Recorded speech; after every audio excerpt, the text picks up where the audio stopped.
Malayali night എഡിഷനിലേക്ക് ഏവർക്കും സ്വാഗതം.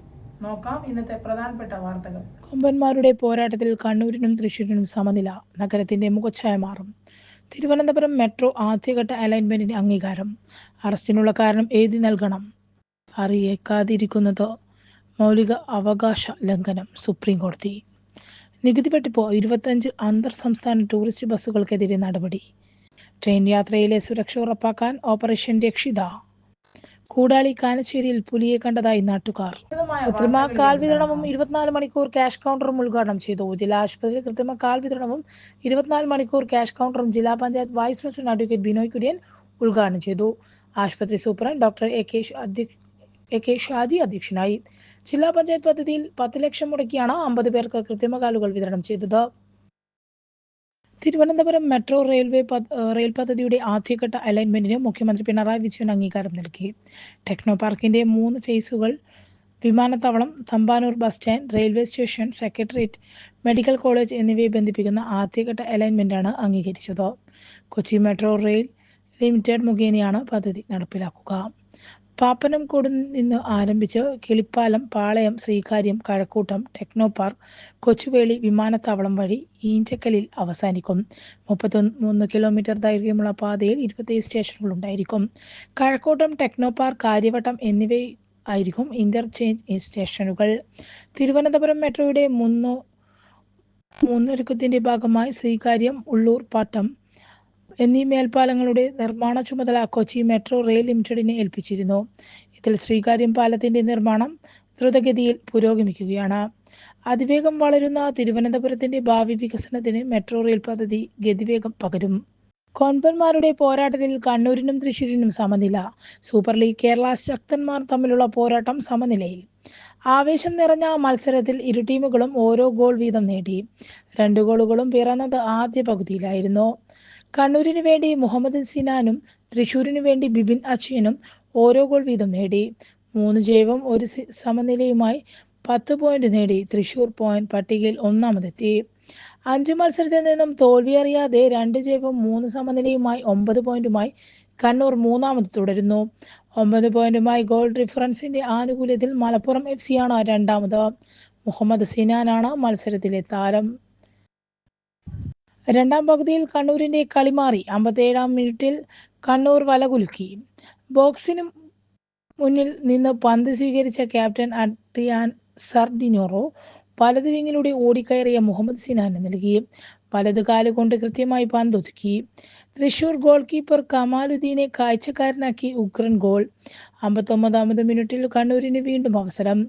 2 പ്രതിരോധ താരങ്ങൾക്കിടയിൽ നിന്നും പന്ത് സ്വീകരിച്ച് ബോക്സിലേക്ക് മുന്നേറിയ എബിൻ ദാസ് തൊട്ടടുത്ത ഉഗ്രൻ kick Thrissur goal keeper Kamaluddin തട്ടി അകറ്റി. 60-ാം മിനിറ്റിലും 61-ാം മിനിറ്റിലും കണ്ണൂരിന് വീണ്ടും അവസരങ്ങൾ ലഭിച്ചെങ്കിലും തൃശൂർ ഗോൾ കീപ്പർ രക്ഷകനായി. അസിയർ ഗോമസിന്റെയും ലാബ് സാംബയുടെയും കിക്കാണ് തട്ടി അകറ്റിയത്. 63-ാം മിനിറ്റിൽ തൃശൂർ ജോസഫിന് പകരക്കാരനായി ഇവാൻ മാർക്കോച്ചുവിനെ കളത്തിലിറക്കി. 70-ാം മിനിറ്റിൽ തൃശൂർ നവീനെ പിൻവലിച്ച് അഫ്സലിനെ ഇറക്കി. പിന്നാലെ കണ്ണൂർ ഇരട്ട സബ്സ്റ്റിറ്റ്യൂഷൻ നടത്തി. അസിയറിനെയും സിനാനെയും പിൻവലിച്ച് കരീം സംബായും അർഷദും ഇറങ്ങി. 84-ാം മിനിറ്റിൽ ബോക്സിന് പുറത്തു നിന്നും കണ്ണൂരിന്റെ എബിൻ തുടുത്ത ലോങ് റേഞ്ച് കൂപ്പർ പറന്ന് തട്ടി. 85-ാം മിനിറ്റിൽ കോർണറിൽ നിന്നും വീണ്ടും അവസരം. എബിന്റെ കോർണർ സെക്കൻഡ് പോസ്റ്റിൽ നിലയുറപ്പിച്ച കരീം ഉയർന്നു ചാടി ഹെഡ് ചെയ്തെങ്കിലും തൃശൂർ പ്രതിരോധ താരത്തിന് ശരീരത്തിൽ തട്ടി പുറത്തേക്ക്. 87-ാം മിനിറ്റിൽ അർഷാദ് അടിച്ച ഷോട്ട് കീപ്പർ അകറ്റി. 87-ാം മിനിറ്റിൽ സാംബാവിക്ക് 90-ാം മിനിറ്റിൽ ഷിബിൻ ഷാദിനും യെല്ലോ കാർഡ് ലഭിച്ചു. അധിക സമയത്ത് തൃശൂർ അറ്റക്കാർ ഇവാൻ ഗോളാക്കി മാറ്റിയെങ്കിലും റഫറി ഓഫ് സൈഡ് പിടിച്ചു. തുടർന്ന് സമയം നഷ്ടപ്പെട്ടതിന് കണ്ണൂർ ഗോൾ കീപ്പർ ഉബൈദിന് യെല്ലോ കാർഡ് ലഭിച്ചു. മത്സരം അവസാനിക്കാൻ സെക്കൻഡുകൾ മാത്രം ബാക്കി നിൽക്കെ 90+7 മിനിറ്റിൽ തൃശൂർ ഗോൾ മടക്കി. വലത് വിങ്ങിൽ നിന്നും പകരക്കാരനായി എത്തിയ അഫ്സൽ നൽകിയ ക്രോസിൽ ബിബിൻ അജയൻ ഹെഡറിലൂടെ ഗോളാക്കി മാറ്റുകയായിരുന്നു. ഫുട്ബോളിനെ വരവേറ്റ് കണ്ണൂർ. നീണ്ട ഇടവേളയ്ക്ക് ശേഷം വിരുന്നെത്തിയ ഫുട്ബോളിനെ മനസ്സറിഞ്ഞ് വരവേറ്റ കണ്ണൂർ. മുനിസിപ്പൽ ജവഹർ സ്റ്റേഡിയത്തിൽ നടന്ന കണ്ണൂർ വാരിയേഴ്സ് FC-യുടെ സൂപ്പർ ലീഗ് മത്സരത്തിൽ നിറഞ്ഞു കവിഞ്ഞ് ഗാലറികൾ. ആദ്യ സീസണിൽ ഹോം ഗ്രൗണ്ടില്ലാതെ കോഴിക്കോട് പന്ത് തട്ടിയ കണ്ണൂർ വാരിയേഴ്സിനെ രണ്ടാം സീസണിൽ സ്വന്തം മണ്ണിലേക്ക് സ്വാഗതം ചെയ്യുകയായിരുന്നു കണ്ണൂരിലെ ഫുട്ബോൾ ആരാധകർ. കണ്ണൂർ വാരിയേഴ്സിന്റെ ആരാധക കൂട്ടായ്മ റെഡ് മറൈനേഴ്സ് ആവശ്യത്തിന്റെ അലക്കടൽ തീർത്തു. കണ്ണൂർ വാരിയേഴ്സിനെ കോടികളും ജേഴ്സികളും ആവേശത്തിന്റെ ആലക്കടൽ തീർത്തു. കണ്ണൂർ വാരിയേഴ്സിനെ കൊടികളും ജേഴ്സി അണിഞ്ഞാണ് ആരാധകർ എത്തിയത്. വൈകിട്ട് 6 മണിക്ക് തന്നെ റെഡ് മറൈനേഴ്സ് ആരാധക കൂട്ടായ്മയുടെ മറൈനേഴ്സ് ഫോർട്ടിൽ നിറഞ്ഞു തുടങ്ങി. കളി ആരംഭിക്കുമ്പോഴേക്കും ഗാലറികളും നിറഞ്ഞിരുന്നു. ചെണ്ടമേളവും ഫയർ ഡാൻസും വെടിക്കെട്ടുമായി ഉത്സവമാക്കി കണ്ണൂരിലെ ഫുട്ബോൾ ആരാധകർ. ടീം ലൈനപ്പ് ചെയ്യുമ്പോൾ റെഡ് മറൈനേഴ്സ് കൂറ്റൻ ബാനർ ഉയർത്തി. കണ്ണൂരിനെ പൈതൃകത്തെ ഓർമ്മപ്പെടുത്തുന്നതായി ബാനർ. കളി തുടങ്ങിയതും ബാൻഡറി മേളയുമായി ആഘോഷം തുടങ്ങി. ഗാലറിയിൽ മുട്ടിപ്പാട്ടും ഉണ്ടായിരുന്നു. തൃശൂർ മാജിക് FC-യുടെ ചുരുക്കം ആരാധകർ മാത്രമാണ് കളിക്കാനെത്തിയത്. ആദ്യ പകുതി ഇടവേളയിൽ കണ്ണൂർ സ്പോർട്സ് ഡിവിഷനിലെ 2 കുട്ടികൾ പന്ത് കൊണ്ട് ഫ്രീസ്റ്റൈലും നടത്തി.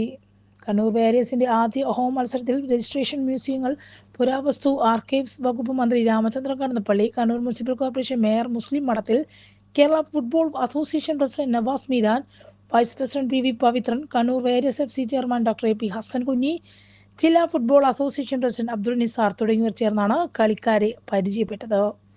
കൃത്രിമ കാൽ വിതരണവും 24 മണിക്കൂർ ക്യാഷ് കൗണ്ടറും ഉദ്ഘാടനം ചെയ്തു. ജില്ലാ ആശുപത്രിയിൽ കൃത്രിമ കാൽ വിതരണവും 24 മണിക്കൂർ ക്യാഷ് കൗണ്ടറും ജില്ലാ panchayat vice president advocate Binoy Kurian ഉദ്ഘാടനം ചെയ്തു.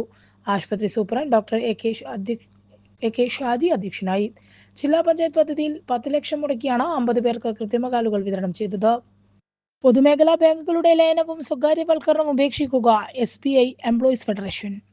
അവശേഷിക്കുന്ന 12 പൊതുമേഖലാ ബാങ്കുകളെ വീണ്ടും ലയിപ്പിച്ച് പടിപടിയായി സ്വകാര്യവൽക്കരിക്കാനുള്ള നീക്കത്തിൽ നിന്നും കേന്ദ്ര ഭരണാധികാരികൾ പിന്മാറണമെന്ന് ആവശ്യപ്പെട്ടുകൊണ്ട് state Bank of India Employees federation പ്രതിഷേധ ധർണ സംഘടിപ്പിച്ചു.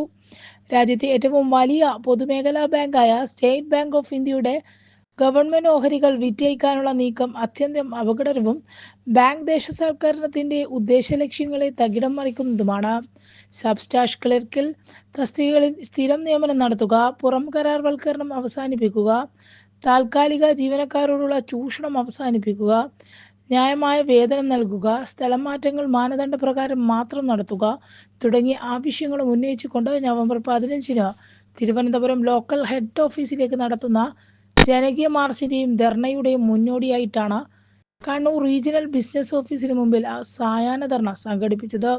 CIT ജില്ലാ സെക്രട്ടറി K അശോകൻ ധർണ ഉദ്ഘാടനം ചെയ്തു. State Bank of India Employees Federation president Amal Ravi അധ്യക്ഷത വഹിച്ചു. MN Anilkumar, CP Soundar Raj, K Prakashan, M Arun, M Nikhil, P Vinod, NV Babu തുടങ്ങിയവർ സംസാരിച്ചു. K ജയപ്രകാശ് സ്വാഗതവും M പുരുഷോത്തമൻ നന്ദിയും പറഞ്ഞു. ധർണയ്ക്ക് മുന്നോടിയായി ജില്ലയിലെ എല്ലാ സ്റ്റേറ്റ് ബാങ്ക് ശാഖകളിലും പ്രചരണ പ്രവർത്തനങ്ങൾ സംഘടിപ്പിച്ചു. കൂടാളി കാനശ്ശേരി ആശ്രമത്തിന് സമീപം പുലിയിറങ്ങിയതായി സംശയം. രാത്രി 8-ഓടെ പ്രദേശവാസികളാണ് പുലിയെ കണ്ടതായി പറഞ്ഞത്. പഞ്ചായത്ത് അധികൃതരും ഫോറസ്റ്റ് അധികൃതരും സ്ഥലത്തെത്തി പരിശോധന നടത്തി. ഈ മേഖലയിൽ വിവിധ ഭാഗങ്ങളിൽ വന്യമൃഗങ്ങൾക്ക് കഴിയാൻ പറ്റുന്ന രീതിയിലുള്ള കാടുള്ള പ്രദേശങ്ങളുണ്ട്. സംഭവത്തെ തുടർന്ന് നാട്ടുകാരാകെ ഭീതിയിലാണ്. എന്നാൽ ഫോറസ്റ്റ് പരിശോധനയിൽ കാൽപാദം പുലിയുടേതല്ല എന്ന് സ്ഥിരീകരിച്ചിട്ടുണ്ട്. എങ്കിലും നാട്ടുകാരോട് ജാഗ്രത പാലിക്കാൻ നിർദ്ദേശിച്ചിട്ടുണ്ട്.